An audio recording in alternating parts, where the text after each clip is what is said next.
Praise the lord. ప్రతిదినము దేవుని వాక్యం ద్వారా మిమ్మల్ని అందరినీ కూడా ఈ విధంగా దర్శించడానికి లేదా మిమ్మల్ని మీ అందరితో ఈ విధంగా మాట్లాడడానికి దేవుడిచ్చిన మహాకృపను బట్టి దేవాతి దేవునికి వేలాది వందనాలు స్తోత్రాలు చెల్లిస్తూ ఉన్నాను. ముందుగా మీరు ఈ వీడియోని మీరు చూడండి, ఆ తర్వాత దేవుని వాక్యాన్ని మనం ధ్యానించుకుందాం.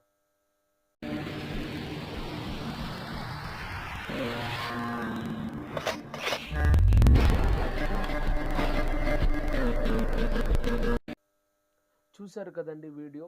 ఈ వీడియోలో బైబిల్ మాత్రము కాలిపోలేదు, మిగతా అన్నీ కూడా కాలిపోయాయి. ఈ యొక్క దృశ్యాన్ని చూసినప్పుడు దేవుని యొక్క వాక్యములో ఒక చక్కటి లేఖన భాగం నాకు గుర్తుకొస్తూ ఉంటుంది.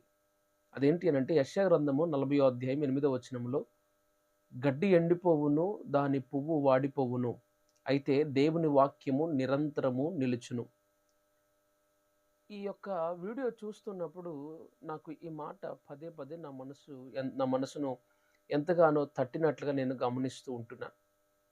అంత మాత్రమే కాదు, ఇదే విషయాన్ని అపోస్తలుడైన పేతురు కూడా తన పత్రికలో 1వ అధ్యాయము 24వ వచనంలో కూడా ఇదే మాటను ప్రస్తావిస్తూ, గడ్డి ఎండిపోవును, దాని పువ్వు వాడిపోవును, అయితే దేవుని వాక్యము నిరంతరము నిలుచును. ఈ దృశ్యం ఎక్కడిది అని అంటే అమెరికా దేశంలో లాస్ ఏంజల్స్ అనే ఒక రాష్ట్రంలో అక్కడ రీసెంట్గా ఒక కారు చిచ్చు వల్ల అక్కడ ప్రాంతాలన్నీ కూడా తగలబడిపోతూ ఉన్నాయి. ఇది కొన్ని దినాలుగా జరుగుతూ ఉన్నది ప్రియులారా, ఎప్పుడో జరిగింది కాదు. పోయిన వారంలో అమెరికాలోని లాస్ ఏంజల్స్లో ఈ యొక్క దృశ్యం జరిగింది. ప్రాముఖ్యంగా ఎక్కువగా హాలీవుడ్ ఉండే ఏరియాలో, అనగా ఈ యొక్క ఇంగ్లీష్ సినిమాలు తీసే పరిసర ప్రాంతాలు ఏవైతే ఉన్నాయో, యాక్టర్ల ఇల్లు ఏవైతే ఉన్నాయో అవన్నీ కూడా తగలబడిపోయినాయి.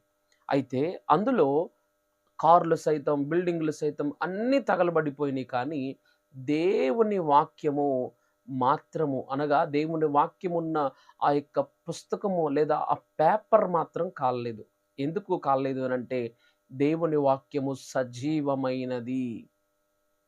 హెబ్రీలకు రాసిన పత్రిక 4వ అధ్యాయంలో కూడా 12వ వచనంలో మనం గమనిస్తూ ఉంటున్నాం, దేవుని వాక్యము సజీవమైనదై అది హృదయమును లోతుల్లోకి వెళ్ళి కీళ్లను మూలుగును విభజించునంత మట్టుకు దూరి అనే మాటను మనం గమనిస్తున్నాం. ఈ రోజున నువ్వు పట్టుకున్న బైబిల్ కేవలం పేపర్ మీద అక్షరాలు అనుకుంటున్నావు, కానే కాదు. దేవుని వాక్యము సజీవము, దానిలో జీవం ఉన్నది కనుక ఆ జీవమును ఆ అగ్ని ఏమీ చేయలేకపోయింది.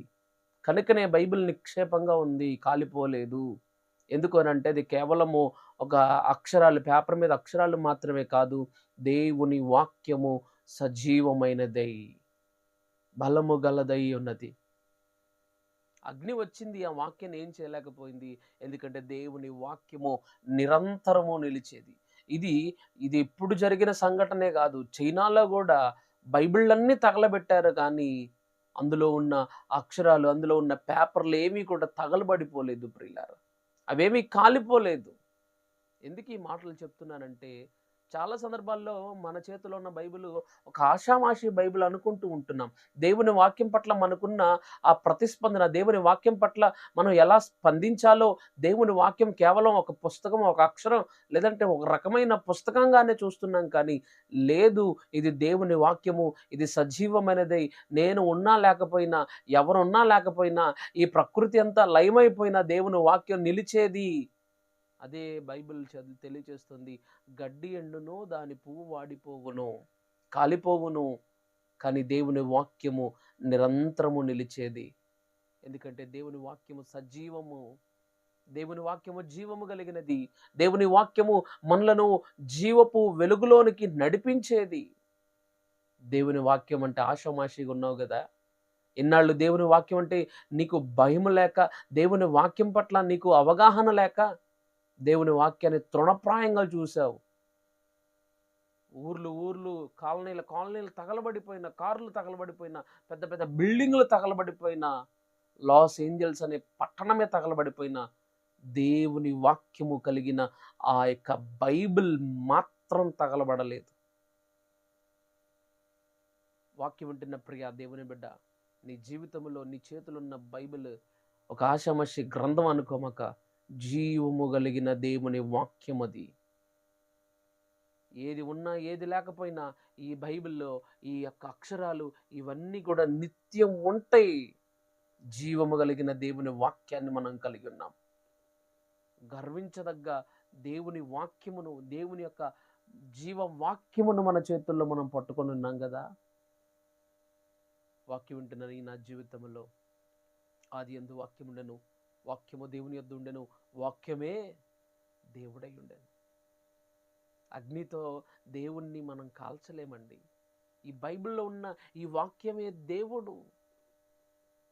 ఊర్లు తగలబడిపోయినా, వాడలు తగలబడిపోయినా, కార్లు తగలబడిపోయినా దేవుని వాక్యం అనగా దేవుడు తగలబడిన వాడు. ఎందుకంటే ఆయన అగ్ని కంటే శక్తి కలిగిన వాడు. ఈ అగ్ని ఆయన ఏమీ చేయలేదు. ఈ అగ్ని ఆయన్ని కాల్చివేయలేదు. ఆయనకి ఎలాంటి హాని జరగదు. ఎందుకంటే ఆయన అగ్ని కంటే శక్తి కలిగిన వాడు. ప్రార్థన చేద్దాం. పరిశుద్ధ ఆత్మదేవానికి వందనాలు తండ్రి. ఈ రోజున ప్రభా, ప్రస్తుత పరిస్థితుల్లో లోకమంతా తెలుసుకోవాల్సిన సందర్భంలో ప్రభా, యావత్ ప్రపంచం ప్రభా, నలుమూలల ప్రభా, ఈ మాటలు వెదజల్లగలుగునట్లుగా సర్వసత్యాన్ని తెలుసుకొని ఇప్పటికైనా జీవవాక్యమని, దేవుని యొక్క వాక్యమని, వాక్యమే దేవుడని, ఆ దేవుణ్ణి అగ్ని సైతం ఏమీ చేయలేదన్న సత్యాన్ని వినుచున్న శ్రోతలందరూ తెలుసుకొని ఈ సర్వసత్యాన్ని వారి ప్రభ స్నేహితులకు, బంధువులకు తెలియచేయడాన్ని బట్టి అంత్య దినాల్లో, అపాయకరమైన దినాల్లో ఉన్నాం గనక అప్రమత్తమయ్యి అయా ప్రభ పరలోకానికి చేరుకోగలిగిన గొప్ప భాగ్యమును దయచేయమని యేసు క్రీస్తు నామం అడిగి వేడుకున్నాను తండ్రి. ఆమెన్. God bless you.